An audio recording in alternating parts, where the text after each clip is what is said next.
yang di sini 5. Yang tinggal di lantai 15 ada berapa kamar, Bang? Kamar 15 ya, 15, 20 ya.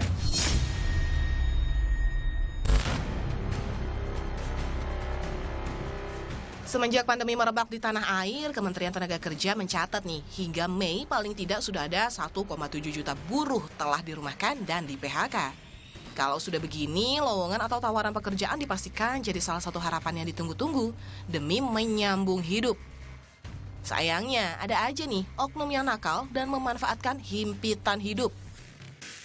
Penipuan lowongan kerja bodong atau tawaran kerja dengan iming-iming upah besar tapi mesti bayar dulu secara terselubung menyeruak.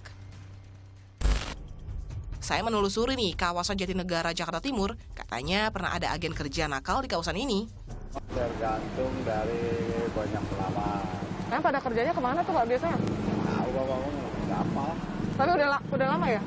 Ini udah lama? Udah lama sih, udah ada 2 tahun setengah kan kontrak sih di sini. Oh. Jadi kan saya jaga di sini ngeliatin mantau. Oh. Bos itu ngomong.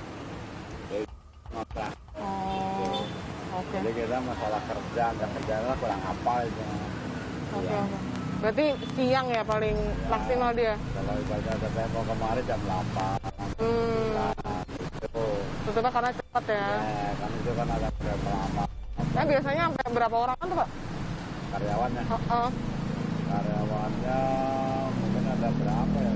Di rumah banyak sih. Kalau yang ngelamar bisa sampai 10 orang lebih sehari? Lebih ya. Lebih? Kadang aja berapa. Sekarang kalau istilah katanya iklan kan. Karena ada data iklan 50 orang kan. Kalau masuk kan 20. Kalau gitu. Oh.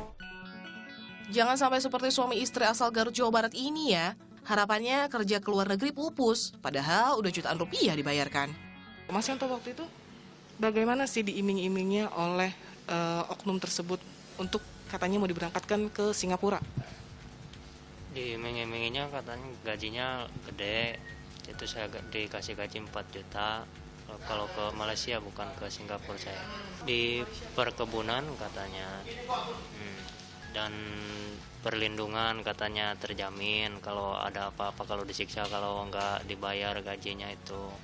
Dan katanya waktu itu Mas Yanto ini dimintai sejumlah dana gitu ya. Bagaimana waktu itu, Mas? Iya, buat paspor dana 5,5 juta dulu itu. Mas waktu itu sempat nanya nggak, kan katanya sang istri kan tidak dimintai dana. Kenapa Mas aja yang dimintai? Karena dengan alasan kalau laki-laki terus biaya sendiri katanya gitu. Jadi cuma perempuan doang yang gratis. Untuk Mbak Dewi sendiri, kenapa Mbak Dewi akhirnya waktu itu seperti tergiur gitu, akhirnya mau ikut jejak suami untuk kerja di luar negeri? Karena gaji saya di Singapura diiming-imingkan sebesar 6 juta. Saya mendapatkan uang fee 4 juta. Uang fee saya dipakai buat pembayaran paspor suami saya, pembantu rumah tangga. Tapi sampai saat ini saya tunggu-tunggu kapan berangkat, iming-iming cuma besar. Sementara ini semuanya bohong. Sampai sekarang saya berada di sini, saya bersyukur banget. Tadi kan kita sempat ngobrol, sempat cerita kalau ada beberapa orang yang ada di penampungan tersebut. Bagaimana Mbak perlakuan oknum tersebut terhadap Mbak dan teman-teman yang lain? Ya disuruh kerja, selama kami menunggu di situ disuruh kerja tanpa dibayar. Pekerjaan rumah pun TKW semua yang ngerjain, sementara ibu yang punya rumah itu selalu aja maki-maki seenaknya. Beni Ramdhani, Kepala BP2MI akui kejadian ini merupakan sindikat kejahatan perusahaan ilegal. Kita meyakini bahwa ini bagian dari sindikat kejahatan pengiriman ilegal karena perusahaan yang digunakan sebagai alat untuk merekrut adalah perusahaan yang ternyata diklarifikasi oleh pemilik perusahaan itu tidak menjadi bagian dari kerja-kerja perusahaan ya, dan pihak perusahaan tidak pernah bekerja sama dengan pihak perekrut yang bernama Saudara Mego ya, tapi tentu ini menjadi urusan kepolisian untuk melakukan pendalaman dalam penyelidikan maupun penyidikan. Hati-hati ya good people, mesti dicek dan cek apakah perusahaan yang menawarkan pekerjaan itu benar atau bodong. Nah, good people, ada nih beberapa ciri-ciri modus penipuan lowongan pekerjaan. Di antaranya, yang pertama nih, biasanya persyaratannya itu begitu mudah ya supaya menarik perhatian para calon pelamar kerja ya kan.